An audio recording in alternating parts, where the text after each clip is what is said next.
दोस्तों आज हर जगह डेवलपमेंट की बात हो रही है और इसलिए हमारे देश का विकास भी काफी तेज गति से हो रहा है। और जहाँ डेवलपमेंट होगी वहाँ नट और बोल्ट की जरूरत जरूर होगी, क्योंकि नट और बोल्ट ही जोड़ने का काम करता है। नट और बोल्ट सभी इंडस्ट्री में यूज किए जाते हैं, चाहे आपको घर बनाना हो या कोई फैक्ट्री, चाहे कोई गाड़ी बनानी हो या कोई मशीन। नट और बोल्ट सभी इंडस्ट्री का मूल अंग है, क्योंकि बिना नट और बोल्ट हम कुछ भी मैन्युफैक्चर या असेंबल नहीं कर सकते हैं। इसलिए इस बिजनेस की बाजार में बड़ी डिमांड है और इस बिजनेस में कंपटीशन ना के बराबर है। ये हमेशा चलने वाला बिजनेस है और इस बिजनेस के जरिए आप अच्छी कमाई कर सकते हैं। तो दोस्तों इस वीडियो में हम जानेंगे हम कैसे अपना खुद का नट और बोल्ट का मैन्युफैक्चरिंग बिजनेस स्टार्ट कर सकते हैं। उसके लिए कौन कौन से रॉ मटेरियल्स की जरूरत होगी, कौन कौन से मशीन की जरूरत होगी, हम मशीन कहाँ से खरीद सकते हैं, हम कैसे माल तैयार कर सकते हैं, टोटल कितनी लागत आएगी और हम कितना मुनाफा कमा सकते हैं। तो वीडियो देखते रहिए।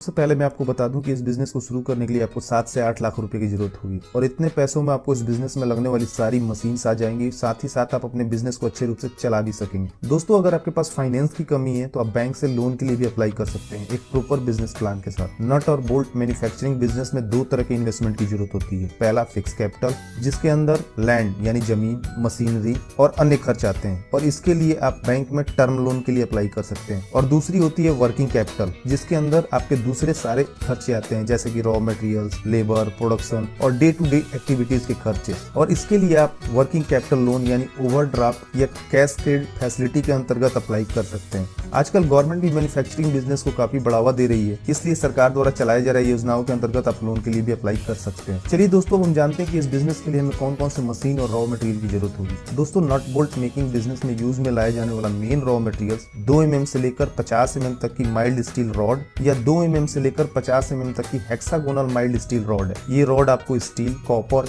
या एल्युमिनियम की भी मिल सकती है बाजार में। इसके अलावा एसिड, लुब्रिकेंट और कुछ दूसरी कंज्यूमेबल आइटम जैसे कि चूना और लकड़ी की भुस्सी और कुछ पैकेजिंग मटेरियल्स की जरूरत होती है, जैसे जूट या प्लास्टिक की बोरियां इत्यादि। आपको इसके बहुत से सप्लायर इंडिया मार्ट की साइट पे मिल जाएंगे। आपको जिस साइज के नट या बोल्ट बनाने हो उस साइज के हिसाब से आप स्टील या दूसरे रॉड का ऑर्डर कर सकते हैं। आपको ये रॉड 35 रुपए से 500 रुपए पर केजी के हिसाब से मिल जाएंगे, क्योंकि हर सप्लायर की क्वालिटी अलग होती है और साथ ही साथ उनका प्राइस भी। आप अपने प्रोडक्शन के हिसाब से ये रॉड खरीद सकते हैं। क्योंकि नट और बोल्ट का यूज अलग अलग मशीन को बनाने में बिल्डिंग, गाड़ी, हवाई जहाज, रेलवे इत्यादि में किया जाता है, इसलिए इनकी क्वालिटी का विशेष ध्यान रखा जाना बहुत जरूरी है, ताकि इनके घिसने या ढीला होने पर किसी प्रकार की कोई दुर्घटना ना हो। जहाँ तक नट और बोल्ट की क्वालिटी का सवाल है, इसके लिए BIS ने IS स्पेसिफिकेशन निर्धारित किए हैं, इसलिए आपको चाहिए कि नट और बोल्ट की मैन्युफैक्चरिंग दिए हुए स्पेसिफिकेशन के हिसाब से ही हो। वैसे नट बोल्ट मेकिंग बिजनेस में यूज में किए जाने वाला main raw material mild steel rod है, जिसे TMT टेक्नोलॉजी का यूज करके बनाया जाता है, जिससे आपके द्वारा बनाए गए नट और बोल्ट की क्वालिटी अच्छी होती है। आपको मार्केट में लगने वाले साइज के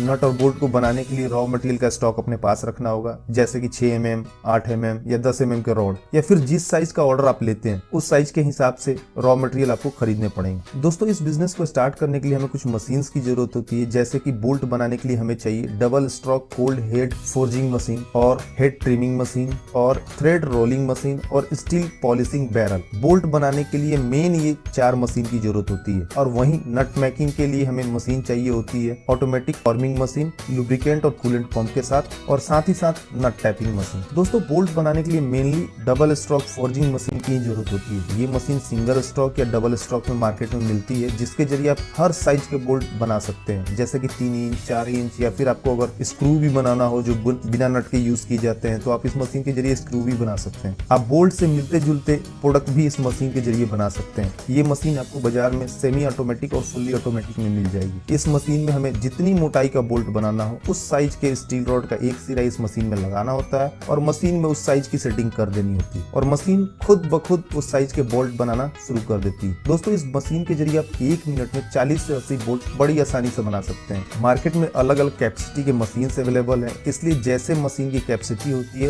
उसके हिसाब से उसका प्रोडक्शन होता है। आपको इसके बहुत से सप्लायर पंजाब, गुजरात, दिल्ली, मुंबई, कोलकाता जैसे बड़े शहरों में मिल जाएंगे। ठीक वैसे ही नट बनाने के जरूरत होती है, जिसके जरिए आप स्टील के रॉड को नट फॉर्मिंग मशीन के जरिए साइज के हिसाब से काट लिया जाता है। आपको जिस साइज का नट बनाना हो उस साइज के रॉड मशीन में लगा दें और फिर उसके हिसाब से मशीन में सेटिंग कर दें। फिर ये मशीन उस साइज के हिसाब से नट बनाना शुरू कर देगी। चलिए दोस्तों, हम ठीक से समझते हैं कि हम नट और बोल्ट को मैन्युफैक्चर कैसे कर सकते हैं। दोस्तों, सबसे पहले हमें जिस साइज का बोल्ट बनाना हो उस साइज के वायर को एसिड टैंक में डालना होता है और फिर थोड़ी देर एसिड टैंक में रखने के बाद इन्हें निकालकर धोकर साफ कर लिया जाता है, जिसके बाद वो रॉड जंग रहित हो जाता है और उसमें कभी जंग नहीं लगती। उसके बाद हमें उस स्टील रॉड के पैकेट को हेड फॉर्मिंग मशीन के सामने ऐसे सेट करना होता है कि वो घूम सके और उसके एक सिरे को ग्राइंडर की मदद से नुकीला बना के हेड फॉर्जिंग मशीन में लगा दिया जाता है और उसके बाद मशीन प्रोडक्शन शुरू कर देती है और स्टील रॉड को कट कर उसे बोल्ट का शेप दे देती है और उसके बाद हमें केवल बने हुए बोल्ट को अलग कर लेना होता है। दोस्तों, उसके बाद हमें बने हुए बोल्ट को स्टील पॉलिशिंग बैरल में डालना होता है, जिसमें हम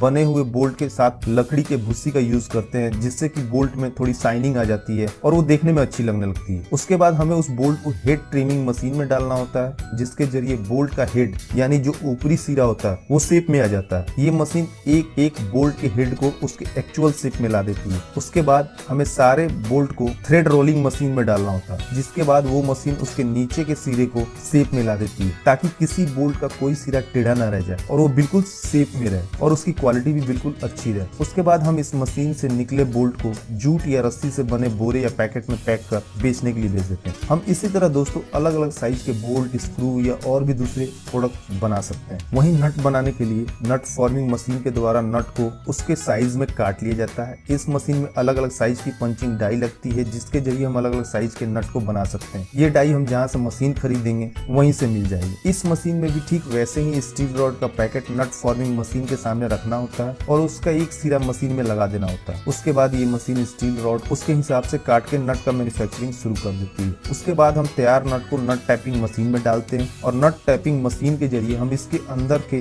छेद या चूड़ियों को अच्छी शेप देते हैं ताकि वो स्लिप ना करे और इसके बाद इन सारे नट को स्टील पॉलिशिंग बैरल में डाल के अच्छे से चमका लेते हैं और फिर इन्हें जूट या प्लास्टिक के बोरे में पैक कर बेचने के लिए भेज देते हैं। दोस्तों, इस बिजनेस के लिए मशीन की अलग अलग वैरायटी होती है, इसलिए मशीन और रॉ मटेरियल्स खरीदने से पहले इस बिजनेस की सारी जानकारी ले लें। बेहतर होगा कि किसी नट बोल्ट बनाने वाले प्लांट में घूम के आए और इसके अलावा इन मशीन को ऑपरेट करने की पूरी ट्रेनिंग ले लें। आप जहाँ से मशीन खरीदेंगे ट्रेनिंग भी आपको वहीं से मिल जाएगी। साथ ही साथ अपने एरिया के मार्केट में देखें कि मार्केट में किस तरह के नट और बोल्ट की ज्यादा डिमांड है और उसके हिसाब से अपने मशीन और रॉ मटेरियल्स का सिलेक्शन करें। और साथ ही साथ आपके द्वारा तैयार नट और बोल्ट को मार्केट में बेचने के अलावा अलग अलग कंपनी से कांटेक्ट करने की कोशिश करें ताकि आपको अच्छा ऑर्डर मिल सके और आप ज्यादा से ज्यादा मुनाफा कमा सके। दोस्तों, इस बिजनेस को शुरू करने के लिए आपको कुछ लाइसेंस लेने की भी जरूरत पड़ेगी। आपको अपने बिजनेस का रजिस्ट्रेशन ROC के अंतर्गत कराना होगा। आप इंडिविजुअल, पार्टनरशिप या फिर प्राइवेट लिमिटेड किसी के अंतर्गत अपने बिजनेस का रजिस्ट्रेशन करा सकते हैं। इसके साथ ही साथ आपको खुद को उद्योग आधार में भी रजिस्टर कराना होगा और ट्रेड लाइसेंस के लिए भी अप्लाई करना होगा। इसके अलावा GST का भी रजिस्ट्रेशन कराना होगा और